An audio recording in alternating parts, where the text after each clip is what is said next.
Hello friends, मेरे dazzle classes में आप लोग का बहुत बहुत फिर से नए सेशन में स्वागत करता हूँ। तो यहाँ पे हम छत्तीसगढ़ में जो है जो सामान्य अध्ययन में छत्तीसगढ़ के साहित्य और जितने भी साहित्यकार हैं उसके बारे में पढ़ रहे थे। साथ ही साथ छत्तीसगढ़ी भाषा के बारे में साथ में हम पढ़ रहे थे। तो ये है हमारा लगभग तीसरा या चौथा पाठ है। तो जितने भी इसके पार्ट वगैरह हुए हैं उसको पार्ट वाइज आपको देखना है, तब जाके ये वाला वीडियो आपको देखना है। स्टार्टिंग से देखना है प्रीवियस ईयर में कैसे क्वेश्चन पूछे कि उसको भी लगभग 50 क्वेश्चन उसमें कवर करा दिए हूँ, तो उसको बढ़िया जाके देखिएगा। तो चलिए स्टार्ट करते हैं। 15 क्वेश्चन में पिछले क्लासेस में जो है कवर कराया था, तो यहाँ से हम आगे बढ़ेंगे। तो 16वां क्वेश्चन है, छत्तीसगढ़ी भाषा का प्राचीन नाम क्या है जी? महाकांतारी, कोसली, रतनपुरी या आपका कलचुरी। तो छत्तीसगढ़ी जो भाषा है इसका प्राचीन नाम आपका क्या है? तो ये आपका कोसली है, याद रखिएगा। बी ऑप्शन करेक्ट आंसर हो जाएगा। तो छत्तीसगढ़ भाषा का जो प्राचीन नाम जो है आप है कोसली रखिए। कई बार एग्जाम में क्वेश्चन पूछा गया तो इसको याद रखिएगा।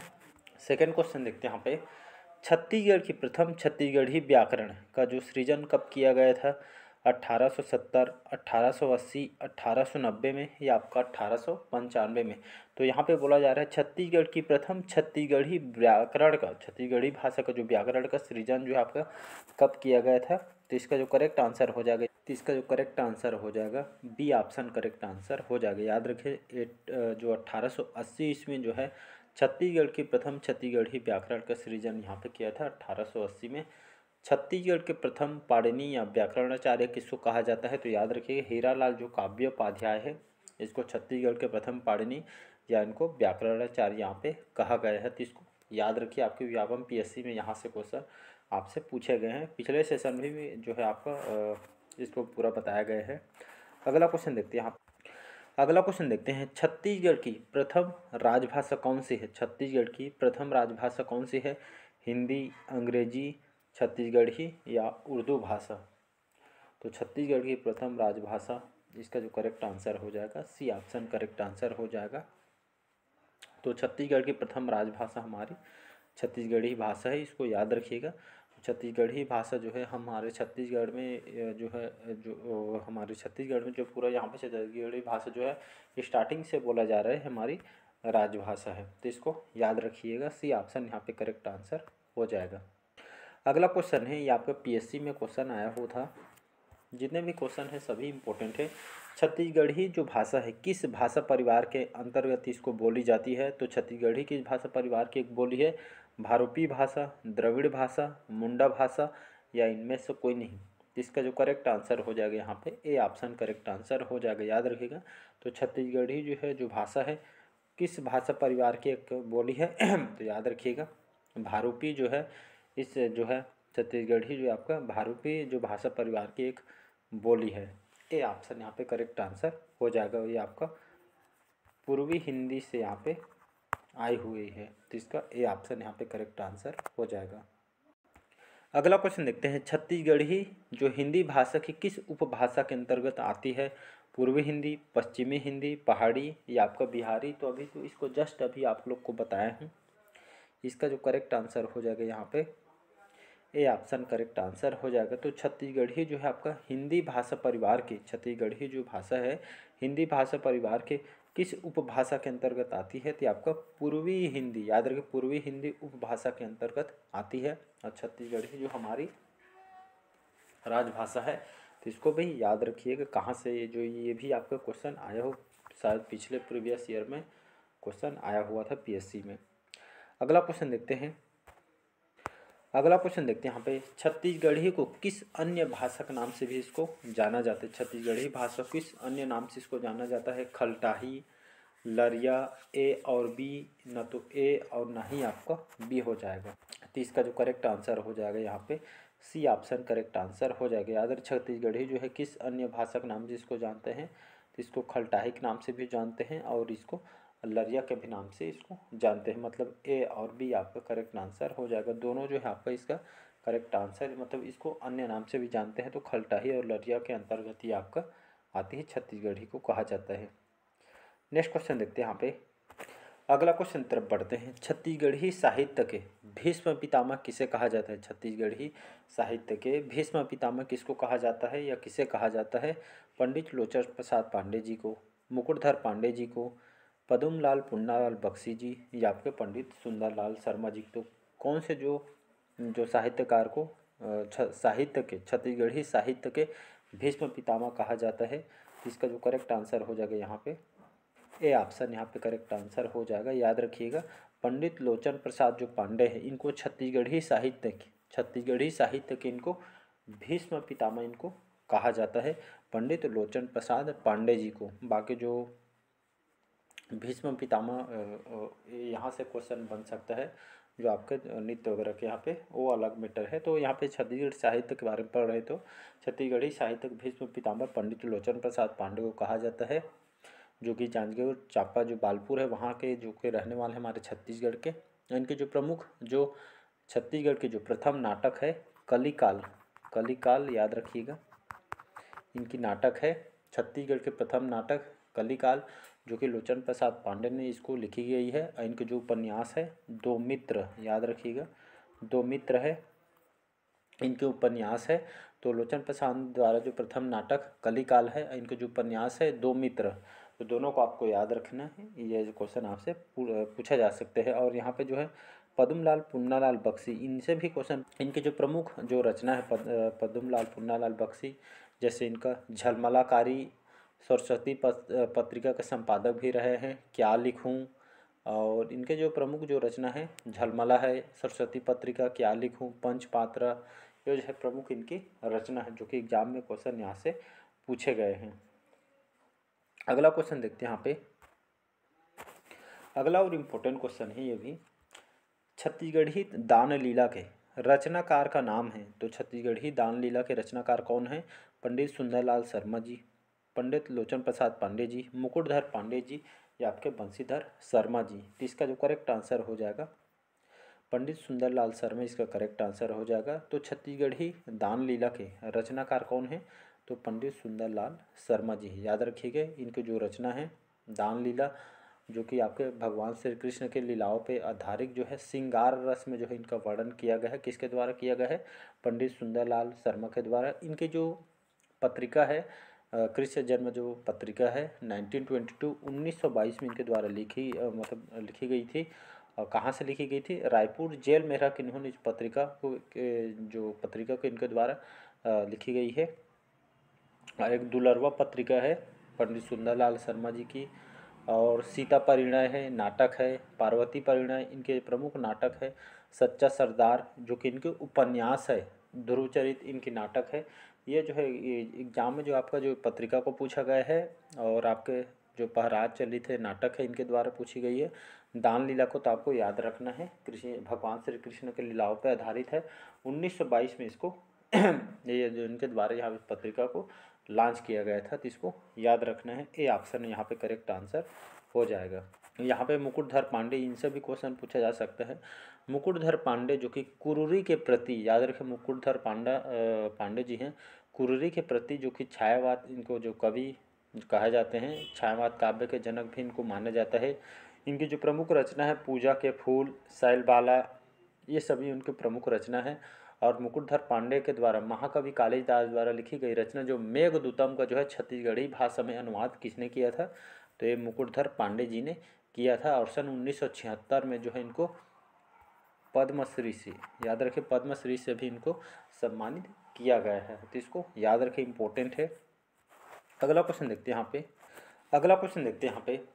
सुरही गैया, याद रखिएगा सुरही जो गैया प्रथम छत्तीसगढ़ी कहानी के रचनाकार कौन है? पंडित सीताराम मिश्र जी, पंडित लोचन प्रसाद पांडे, मुकुटधर पांडे जी या आपके बंशीधर शर्मा जी। तो इसका जो करेक्ट आंसर हो जाएगा ए ऑप्शन करेक्ट आंसर हो जाएगा। याद रखिए जो सुरही जो गैया है ये जो कि हमारे छत्तीसगढ़ की प्रथम छत्तीसगढ़ी कहानी है, याद रखिएगा प्रथम छत्तीसगढ़ी कहानी है जिसका नाम है सुरही गैया। इसके रचनाकार कौन है? तो पंडित सीताराम जो मिश्र हैं, इस सुरही गैया की जो इसके रचनाकार हैं, जो कि हमारे छत्तीसगढ़ की प्रथम छत्तीसगढ़ी कहानी जिसके रचनाकार पंडित सीताराम मिश्र जी हैं, तो इसको आपको याद रखना है सुरही गैया। अगला क्वेश्चन देखते हैं यहाँ पे। अगला क्वेश्चन देखते हैं यहाँ पे छत्तीसगढ़ की अगला क्वेश्चन है, छत्तीसगढ़ की किस महाकवि की जन्मभूमि मानी जाती है? सूरदास, कालिदास, तुलसीदास या कबीरदास?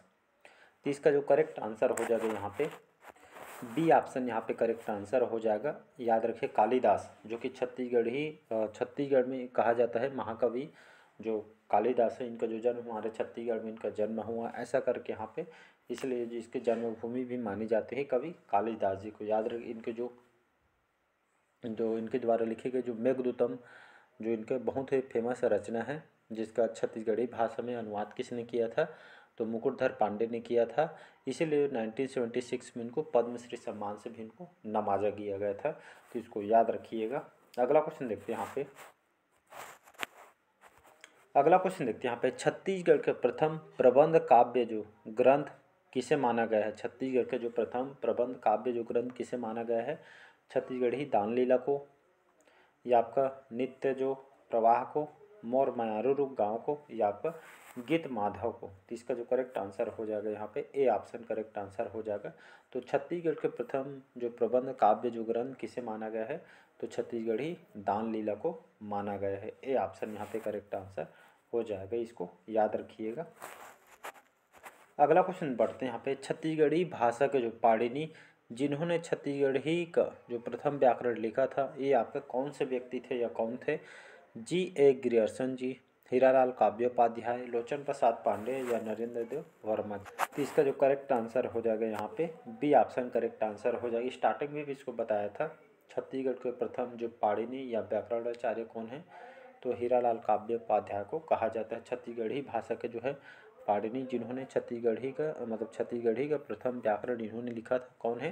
हीरालाल काव्योपाध्याय जी। तो इसको याद रखिएगा, इंपॉर्टेंट क्वेश्चन ये। यहाँ पे एक क्वेश्चन और बन सकता है यहाँ पे, लोचन प्रसाद पांडे से छत्तीसगढ़ के प्रथम, याद रखिएगा, जो छत्तीसगढ़ के जो प्रथम जो है यहाँ पे क्या बोला? लोचन प्रसाद जो पांडे जी हैं, छत्तीसगढ़ के प्रथम नाटककार, याद रखिएगा, छत्तीसगढ़ प्रथम नाटककार कौन है? तो लोचन प्रसाद पांडे। याद रखिए यहाँ पे ऑप्शन दिया गया है। तो छत्तीसगढ़ के जो प्रथम नाटककार कौन है? लोचन प्रसाद पांडे जी हैं। इनके जो रचना है कलिकाल, याद रखिएगा, कलिकाल जो है इनकी प्रमुख रचना है, और साथ ही साथ भूतहा मंडल भी इनकी रचना है। तो दोनों को याद रखिएगा। बाकी जो नरेंद्र देव वर्मा के बारे में तो सभी इनके जो फेमस जो रचना है यहाँ पे बता देता हूँ। यहाँ पे अपूर्वा है, सुबह की तलाश, सोना बिहान, ढोला मारू, मोला गुरु बनैले थे, इनके प्रमुख रचना है लोचन प्रसाद बोलता हूँ, नरेंद्र देव वर्मा जी की प्रमुख रचना है, जो कि बिलासपुर के रहने वाले हैं हमारे छत्तीसगढ़ के। तो इसका डी ऑप्शन याद रखिएगा इसको। इसका जो करेक्ट आंसर बी ऑप्शन यहाँ पे हो जाएगा, पाणिनि इनको कहा जाता है। अगला क्वेश्चन देखते हैं किसके काव्य का जो प्रमुख विषय प्रकृति चित्रण एवं प्रेम है? श्री दानेश्वर शर्मा जी, कपिलनाथ कश्यप, रघुवीर अग्रवाल पथिक या उपरोक्त में से कोई नहीं? तो इसका जो करेक्ट आंसर हो जाएगा C option correct answer. Shri रघुवीर जो अग्रवाल जो पथिक है, इनके जो काव्य जो प्रमुख विषय कहने का मतलब आपका प्रकृति पे आधारित होता है, इन्वायरमेंट पे आधारित होता है, और जो चित्रण अब जो प्रेम का जो सौंदर्यकरण यहाँ पे इन्वायरमेंट पे बेस जो है आपका, इनका जो प्रमुख रचना करते हैं रघुवीर अग्रवाल पथिक जी के द्वारा। तो इसको जी आपका जो इनका जो सब्जेक्ट जो विषय होता है यहाँ पर इन्वायरमेंट से संबंधित होता है, कहने का मतलब यही है। अगला क्वेश्चन देखते हैं यहाँ पे। अगला क्वेश्चन तरफ चलिए बढ़ते हैं। 29 क्वेश्चन है, शिवशंकर शुक्ल ने मोंगरा की रचना कब की थी? शिवशंकर शुक्ल ने मोंगरा, यहाँ पे जो मोंगरा है इसकी रचना इन्होंने कौन से सन में की? तो यहाँ पे 1963 में, 1965 में, 1964 में या 1966 में? तो इसका जो करेक्ट आंसर हो जाएगा बी ऑप्शन हो जाएगा। तो शिवशंकर शुक्ल ने मोंगरा की जो रचना 1965 में इन्होंने रचना की थी, शिवशंकर शुक्ल जी ने। और ये जो है मोंगरा जो है ये आपका उपन्यास है, इसको याद रखिएगा। ये उनके जो उपन्यास है मोंगरा 1965 में इन्होंने रचना की थी। और एक इनके जो उपन्यास है दियना के अंजोर, याद रखिए दियना के अंजोर उपन्यास है मोंगरा, ये भी दोनों उपन्यास है शिवशंकर जी के द्वारा इनकी रचना किया गया है। और जो है दोनों को याद रखिएगा। और एक रधिया करके जो इन्हें द्वारा रचना यहाँ पे किया गया है, तो इसको दोनों को याद रखिएगा। नेक्स्ट क्वेश्चन अगला क्वेश्चन है, छत्तीसगढ़ के जन बोलियों के मौखिक साहित्य के संग्रह का कार्य कब से प्रारंभ होता है? 1866 से, 1867 से, 1868 से, 1869 से? तो इसका जो करेक्ट आंसर हो जाएगा ए ऑप्शन करेक्ट आंसर हो जाएगा। तो छत्तीसगढ़ के जन बोलियों के जो मौखिक साहित्य के संग्रह का जो कार्य कब से प्रारंभ होता है?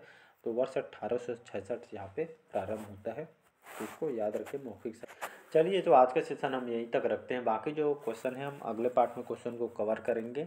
तो बढ़िया बने रहिएगा। जितने भी पार्ट्स हैं इसको बढ़िया रिवाइज करना है आपको, जितना ज़्यादा हो सके रिवाइज करिएगा। वीकली कम से कम एक दिन संडे को बढ़िया जितना पढ़े उसको बढ़िया रिवाइज कीजिए। बार बार इसलिए मैं रिवाइज बोलता हूँ, हम बहुत सारा पढ़े रहते हैं लेकिन रिवाइज करके नहीं जाते हैं, तो एग्ज़ाम में जो है कन्फ्यूज़न हो जाती थी। जितना हो सके बढ़िया रिवाइज पे ज़्यादा कमांड बनाइए।